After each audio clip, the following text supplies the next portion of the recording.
Hi everyone, I'm Stack here. Welcome to another video. As you can tell, I'm back at Tavex with the team.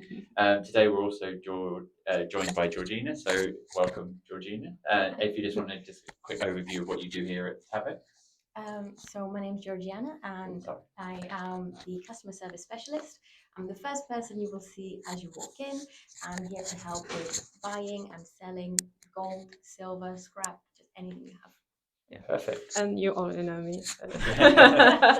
So today's video, we're going to look at some of the methods of testing for fake gold and silver. So we've got a few different items on the table here, and we've got some of the machinery off to the side that we'll look at in a bit more detail shortly. So there's obviously a few different ways in spotting fake coins, bars. So obviously the weight, the thickness, for example. So I know we've got a couple of gold bars here. So I have two examples here. Georgie, it's for you. So we have two bars here. Both are 50 grams. One is metal, one is Valcambi. The only difference is the one of these bars is fake. It's actually quite a bad fake bar, this metal one, because I mean, you can tell that this is not real. The first of all, the weight. The weight, it says 50 gram, it's not 50. If we weighted it like around 30, 40, so it's like the first sign that something is definitely wrong. Also, if you look at the bar, usually it says yes, 50 gram, 99 gold, and it should say a serial number. It just says like Spiceman and nothing else. And also Metalo has these QR codes, which you can scan in Metalo app, and it show you like some information and like certificate and stuff. But these QR codes are just useless. And of course, like again, no certificate serial numbers on the packaging, so it's quite a bad fake. But still, you know, if you just buy like all the time, you might miss that. And with this one, we have serial numbers, the weight is correct, and if we put on any of our machines, we'll see that this is gold. Also with bars, I think the biggest problem is that they might have like the right weight, packaging, but they might have tungsten in it, and it's quite hard to spot. So you need to cut the bar in half to see that. But I know if you're buying, you already can see that, oh, something's wrong. Yeah, I should better open it, cut it, and see, oh, yeah, it's not gold. Can I just show, so it's a bit clearer to the camera, further like you were saying about the different things on the bars. So hopefully you'll be able to pick that up. Like you're saying, like there's no serial number. It just says specimen on the front of this bar. And obviously you can't tell, but me holding both of these, you can clearly tell that one is not one is not the right weight compared to the other one. And then this is the proper bar, as it were. As you can see. So you said tungsten or tungsten? Tungsten. Is tungsten normally what people use when using? Yes, I mean, we didn't have that experience, but I've heard stories from some other Tavex offices in Estonia, in Poland. They've been receiving some like 1 kilo bars or 100-gram bars, which look fine. They have the right weight. It seemed that everything is alright with them, but they were just golden outside. They have this kind of like a gold plated outside, but inside they have tungsten, which has like exactly the same weight as gold. So if you don't cut it, you will never tell that this is. I guess the only difference between tungsten and gold is the density for the amount of material that you need for the to achieve the weight, as it were.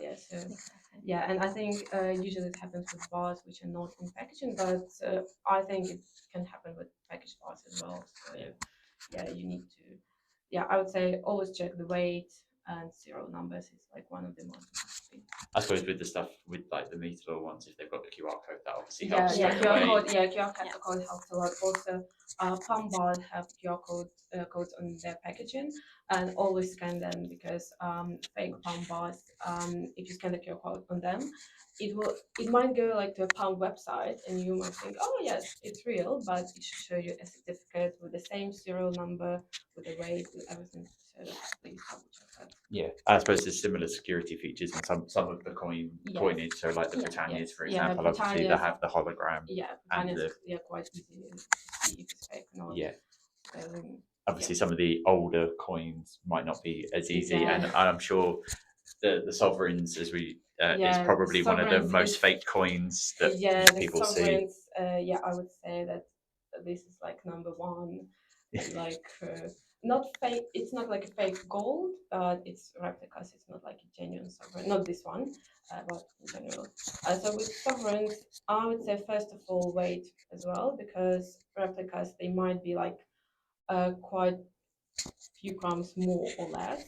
Then carrots as well, so we can check it with our XRF machine. And some replica coins, they are not 22 carat, they're 21. And you think, okay, 1 carat doesn't matter, but it matters with replica coins. And also thickness, and double check if thickness on all edges is the same. I mean, you can even see it without any like tools, without anything. And also just some replica coins has some marks on them, and if you might think, oh, maybe it's just a mint mark. No, you if you see, you'll see. Yeah, and I think just have a look if for example, letters are all the same size, if the picture is quite clear, and also the color, because some replica coins are like too yellow or they have like a couple of colors in it. So yeah. Yeah, I was going to say one of the things is obviously the design can be quite Yes. unclear, shall we say, on some of the Yeah. fake coins. Yes. But also some sovereigns are just polished. So Yeah, yeah, you never know. But it's always better to be like on the safe side. And if you're not sure, you can, I know, come to Tavex, for example, we'll always test coins, bars, and yeah, we'll tell you. yeah. Sometimes it's just easier to take it to Yeah. someone to test. So Yeah. Yeah. I had a similar situation at Christmas. I found a sovereign in a box of coins, and I was just shocked that it was actually in there to start with. But so yeah, again, I send it off with verification. Sometimes it's just easier. It looked fine from my point of view, but it's always hard to tell sometimes. Yeah, it's hard to tell. I mean, there are some really good replicas, so if you're not sure, it's better always to take to a place. And in Tavex we can do it for free. So Yeah, obviously some of the easier testing can just using a magnet sometimes. yeah, magnet. Yeah, if we're talking about gold content, yeah, magnet. I know that some people can even like hear the sound. The sound. Yeah, I did see something around the ping test. It should resonate a little bit more if it's gold as opposed to if there's other metals within the. Yeah, but magnet is actually a very good test to see if it's at least if it's gold or not. Yeah, and then there's obviously acid tests as well that can be done. As well, yes. I would say acid test the best work with silver coins and bars, because it shows like immediately if it's fake silver or not. You just scratch the coin a little bit. We can show it later. Just put some acid on, and with silver it turns red, so you'll see it like immediately. And with gold, I would say it's a little bit more difficult. It's a little bit more complicated just because obviously gold has different carats. So a stronger acid will completely sort of, as we say, eat a lower carat, but it could still be a 9 carat, for example, a 9 carat bracelet. Yeah. If you use an acid that is too strong, you wouldn't be able to tell. So you just think, oh, it's not gold. It could be just a lower denomination. Okay. And then for the acids, is that used on larger items generally, and stuff that wouldn't necessarily fit in the machine, or is there certain things that you will and won't use the acid on? Yeah, no, I mean, it's always good to have more testing methods. That's why we keep everything, even if we have this very good machine. If we get something that is too big for it, this tests like silver as well. But if we had like a silver plate that wouldn't fit in here, we would use the acid testing on it, of course, just because sometimes they can be very well coated and have a very, very thick plating, where even if you scratch it, the plating wouldn't actually come off. So you need to then cut into the item and get on the inside and do an acid test on that, and then put the bit in the machine as well. Yeah. All very complicated, I'm sure.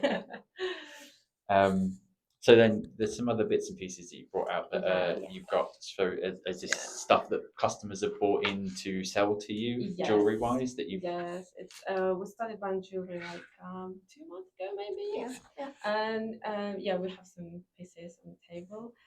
So we have this 22 carat bracelet. To be honest, I didn't believe that this is gold. For me, for me, it looks just like a bracelet you can buy like everywhere, but it's 22 carat gold. We have also it's not 9 carat, 9 carat watch, really nice one. We have also ring. It's also 9 carat with stones, and we have like different procedures how we buy watches, for example, and rings with stones. And we have this nice little pendant, yeah, which is not actually gold. Yeah, but yeah, so we have different pieces to show you and tell how we would buy them. I guess there's obviously for the rings and stuff like that with the gemstones in as well. There's obviously you have to authenticate the stones as well as the gold content. Or so we don't buy stones. okay, So, yeah, we would. Yeah. We just So would like we would gold ring. approximate and deduct, but we absolutely make sure that the customer's okay with it before we go through with anything such as like destroying, taking out stones. We agree on a price, yeah, and then we proceed with if we need to take anything out in the moment. Yeah, okay. And then obviously if you do have a fake come through, obviously there's a conversation that needs to be had with the client or wherever that's come from. Sometimes it might come from a more reputable source than just a client walking off the street. What kind of happens if you identify something that is fake? To be completely honest with you, when people come in to test things with us, sometimes they don't even know if it's a fake or not. Yeah. I've been gifted this bracelet. Can you check if it's gold for me? And if it's not, then unfortunately we cannot buy it. But if it is silver, then we can. It's just we can't buy gold plated items. But like I said, people don't come in with ill intentions to like scam us with. Yeah. They just actually are unsure of what their item is. And we're very happy to test it for them, and whatever it is, as low caratage as it is, we're happy to buy it as well. Okay, cool. I'm sure sometimes people come in and Of not course. expecting anything and leave with a surprise shock on their face when something is actually more valuable than they expect it to be. Yeah, exactly. Okay, cool. So yeah, we'll set the machines up and we'll be back in a sec, and then we'll show you how the machine testing works as well. Okay, we're back. So hopefully everyone can see the XRF machine that we've got set up on the table. So yeah, we're just going to go through and show you what the process is for verifying some of the items that we've got on the table. So I think we're going to start with the official gold bar, as it were, from Vibe. So I presume it just goes in the machine in the center. It's actually quite easy. So actually what it does is it's an X-ray fluorescent machine. So it actually looks for different elements in anything that you're testing. And as you can see, this is coming up very high as 24 karat gold. So there you can see the results from the machine. So 99.745 and 0.255 copper, I presume, is CU. It's the plastic. It's also registering the plastic. So, okay. Yeah. That's why it's not exactly 999. Exactly. Yeah, but then that's why you have multiple methods with, like my colleague said, with the serial numbers and magnetism as well. If you're unsure, I mean, this is very, very good. Yeah. But, it's always better to make the customer feel safer. Yeah. Does it automatically register what you're trying to? You don't have to pre-program to say it's gold or silver. It just it will give you a list of elements. Okay. Of what is in it. Yeah. You can program it to show you the carat, or you can program it to show you the fineness out of 1,000. Yeah. So most things will be 999, 917, 750, and so on. Okay, perfect. So then if we then swap that one for the known fake one, so we can see the differences between the.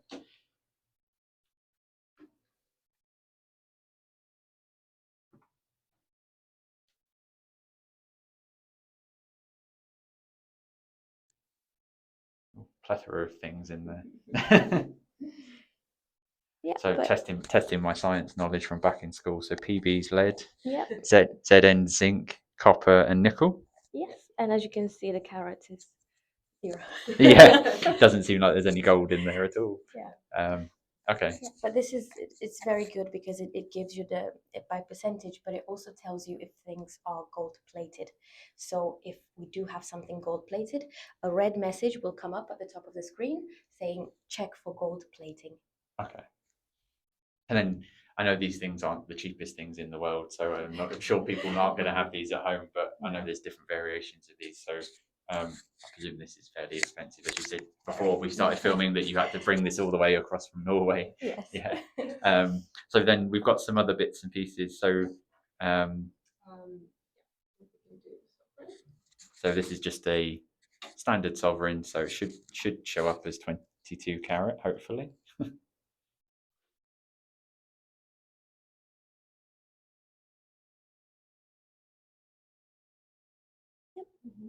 Yep, perfect. It will be mixed in with a lot more things. Yeah.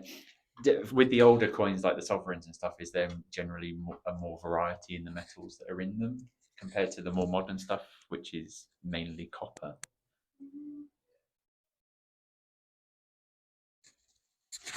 It should just still be green. Yes, I would say. And obviously, if they're in packaging, they will come out different. Yeah. Normally, we tend to see that is the case with all the coins, especially if they are known for not being 24 karat. Yeah. Like Krugerrands, for example. You will also get a little bit with them when you test them. Okay. And then we've got a silver coin here as well that we can double check.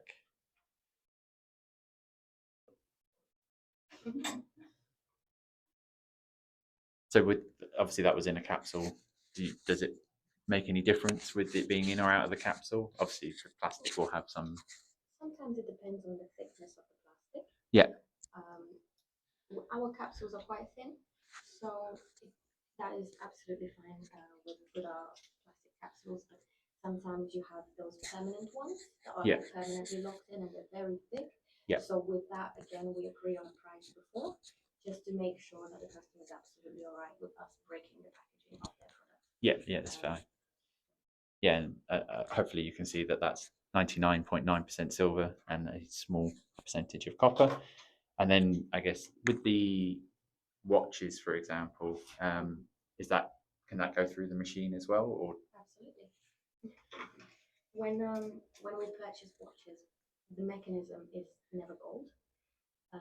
So we have to deduct some weight of the item. So what I tend to do is test it in different areas of the watch, just to make sure that the band is gold, but the mechanism will not be gold, the glass will not be gold, and the little turning knob will set the time. That's usually not gold because it would be too fragile. Yeah. So again, we would agree on a price before. Yeah, everything's got to be taken into consideration for. So that's obviously come up as 33 or 37% gold, so that makes it 375. So 9 carats. Okay. And again, if we're ever unsure, we can just set the timing for longer. This is set on a 5-second test. We could do, I think, up to 30. Okay. So it will be even more accurate, and you can connect it to your computer so you can get a good reading of all the elements. Yeah, I suppose the longer you exposed it to the machine, the more accurate reading it's going to be able to produce of the metal that's in there as well. And then the other thing we've got here, is that just a set of scales, just for. So this one is a magnetic scale. So basically, if you just put something on it which is not gold, for example, it will show you numbers on the screen that it can, let's say, attract any like other metals than gold. So we have like a table with target values. So if we put, for example, this bar, we'll know that the number will be like 0.0 something. But if we put something not gold, even like 1 penny or something, it will show us like crazy number. And I mean, you will see that this is like something different. Yeah. So we can test use this one as well. Okay, so it's just another method that you've got for verification of different things. Perfect. That was everything that I was going to discuss today. Do you have many things that come through the office that register as fake? Do you see them very often? Is it becoming more or less prevalent at the moment? To be honest, it's kind of hit or miss, and it's mostly with jewellery. Mostly jewellery. Mostly with jewellery, again, just because people are quite unsure of what it is, and sometimes the hallmarks might not be accurate, or the description of the jewellery might be the person thinks that this is a 9 carat ring, for example, but it's actually just gold plated. Yeah, I guess there's probably more measures that go around the bullion precious metal market than the jewellery, for example. All right, perfect. Well, thank you very much, both of you, for your time, and thank you very much for watching, everyone.